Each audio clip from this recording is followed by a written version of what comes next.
Hi there, it's Jamie from An Oregon Cottage, and I am going to share with you today the easy way that I make water kefir. And I've been making water kefir now for a number of years, mainly because I don't like kombucha and I don't really want to deal with all that stuff that you deal with kombucha, with the mother and everything, but I really wanted the probiotic gut health from it. And I read about water kefir. Most people, when they think about kefir, I think they think about the dairy kefir. It's like a cultured milk, and you can buy it in the stores. Water kefir is a little harder to find, but it's made the same way where you have some grains, but instead of milk, you're using water to ferment, kind of a sugar water. You add some sugar to it, and then you can flavor it with different juices, and it's so refreshing. It makes its own carbonation. It's like a natural soda. So even if I didn't want the wonderful gut health that you get from all the bacteria and yeast that are being fermented in there, it just tastes great. It's super refreshing, especially on warm days, but I drink it all year long. Anyway, when I was first learning how to do it, there's lots that you can read about it, and it sounds really complicated and maybe kind of scary with people having things explode. And I thought I would just come on and show you my simple steps, because I've never had anything really explode. I have had things go over a little bit, and you can easily not allow that not to happen by not leaving it out as long. So you can determine that. You just don't want to forget your water kefir. That's the lesson there. Okay, so I'm going to show you what I do, and then we're going to wait a couple days while it ferments, and I'm going to show you the second step. So there's two ferments. There's the first ferment where you're going to ferment the grains with some sugar water, and then you're going to drain those, and you're going to do a second ferment with just the water from that you drained out of the kefir and some juice, whatever juice that you want, and you're going to flavor it, and that's going to make your kind of carbonated beverage. So the first step is to grab a quart jar, and you're going to put some sugar in it. Now, all the recipes that you read online will tell you to use a quarter cup of sugar, and I found this way too sweet. So I use an eighth cup, kind of a rounded eighth cup, so a little bit more, but you're welcome to try, but I found it way too sweet. This time I'm using a combo of brown sugar and white cane sugar. The brown sugar adds some minerals to it, so it's really nice to have that in there. We're gonna fill it with hot water just up to here, and then stir it to try to start dissolving those sugars.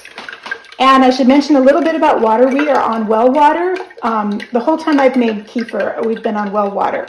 If you have chlorine in your water or fluoride, you will have to use filtered water and filter that out. I would really encourage you to look up if you have that.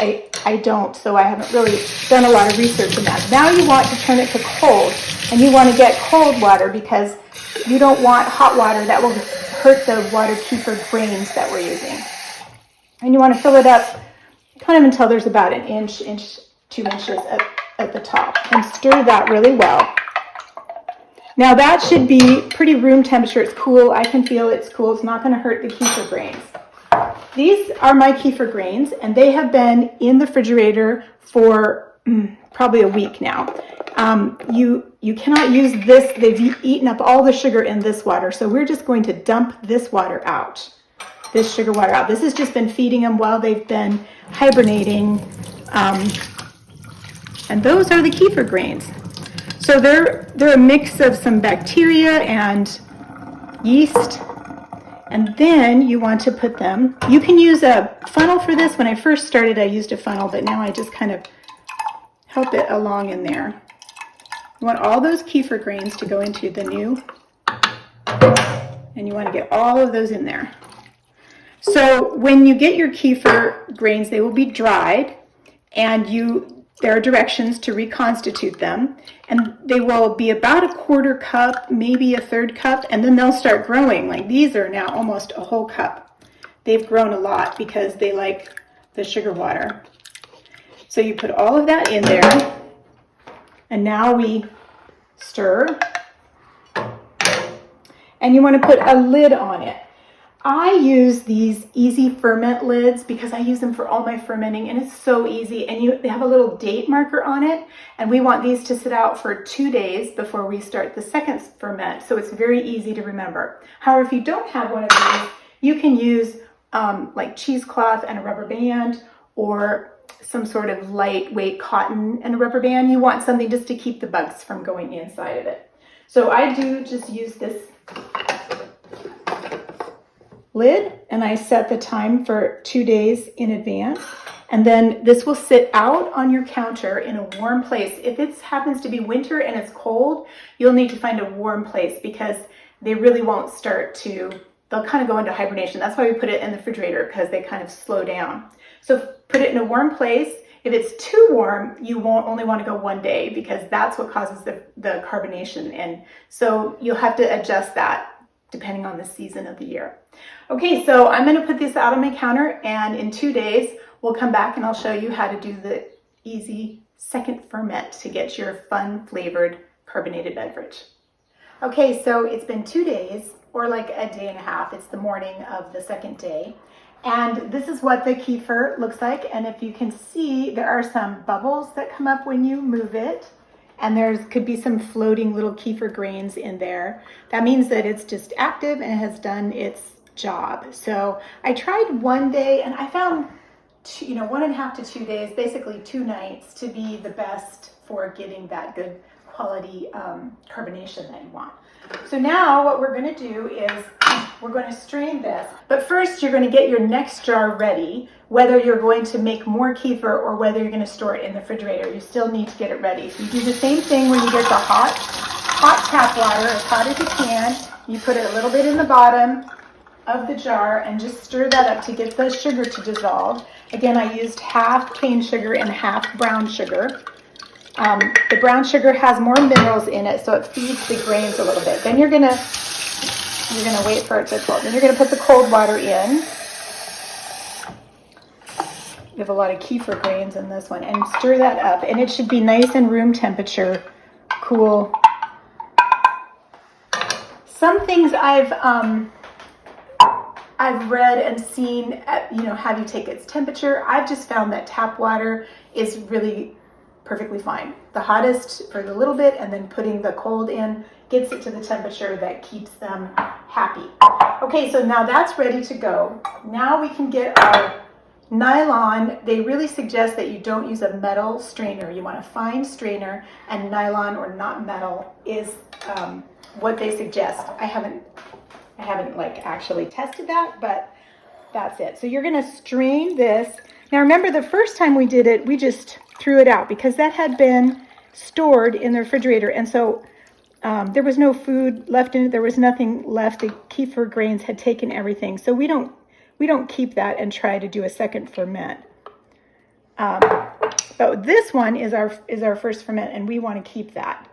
So now I'm going to put this, and I just do it over the sink so that if anything goes anywhere. And now you're going to put your kefir straight. See how they went in the sink? Straight into that one, and you're going to do the rest of them. These, I told you, these kefir grains have grown a lot. Usually you only need like a 1/4 cup. I think when they first come, they're a 1/4 cup. So I could give some of these to someone else and have them start their kefir grains. So if you know of anybody, you can always gift them your kefir grains.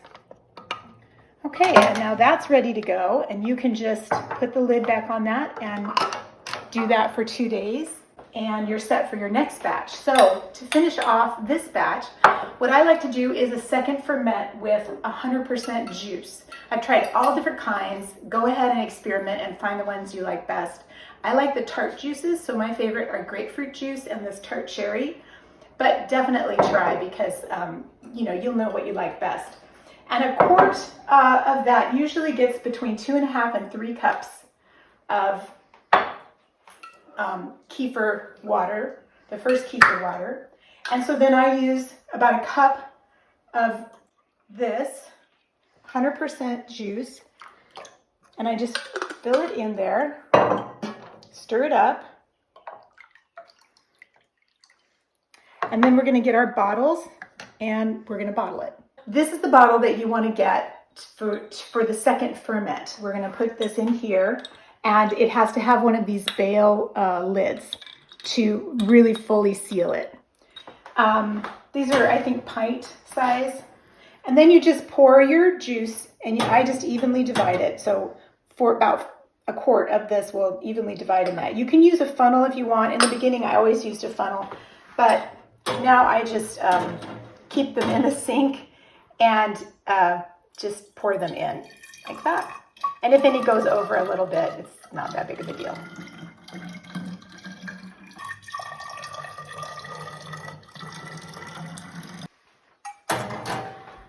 Okay, and then you seal the bottles, and you are going to leave these bottles out on the counter for another 2 days. If it's warm, like I said, it might take less than 2 days. And your clue is you'll start to see some bubbles up here. And you should see a few. It's not a big deal if you don't see any, but I like the carbonation, so I like to see a few. So in the winter, I might have to leave them out 3 days sometimes, or find a warm place to put them.